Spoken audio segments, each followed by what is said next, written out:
협력을 통해서 한미동맹 강화, 전 세계의 원전 수출, 요약하면 게다가 가장 중요한 게 뭐예요? 부정선거 척결을 위해 선관위를 뜯어고치겠다고 목숨 걸고 계엄령 선포. 그러면은 우리 앞에 놓인 것은 뭡니까?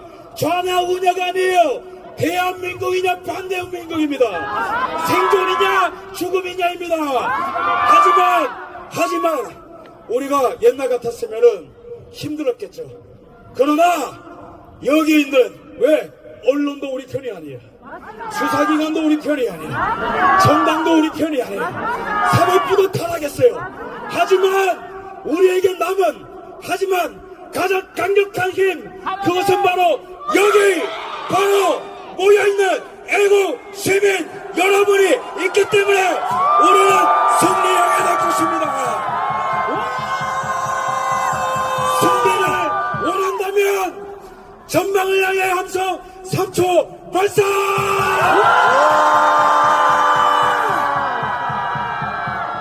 그래서 우리는 탄핵 기각은 물론이거니와 새로운 나라를 만드는 것입니다. 여러분들은 제2의 건국의 주인공이 가십니까? 여기에 서 있는 한 분 한 분이 새로운 나라를 만드는 주역인 것 같습니까? 저는 여러분들이 너무 자랑스럽습니다. 저는 여러분들께 무한한 감사를 드립니다.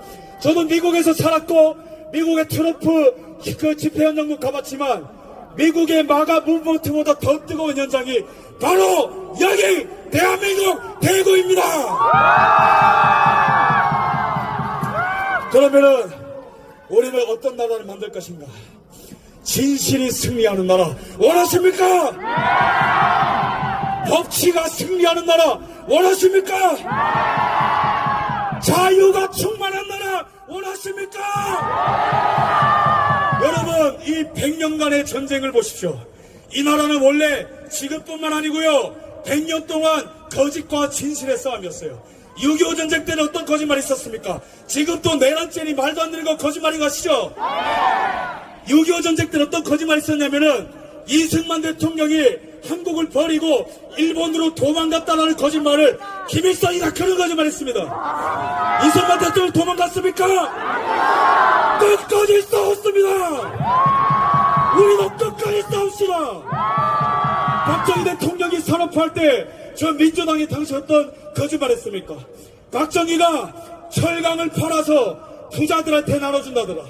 경부고속도로를 뚫어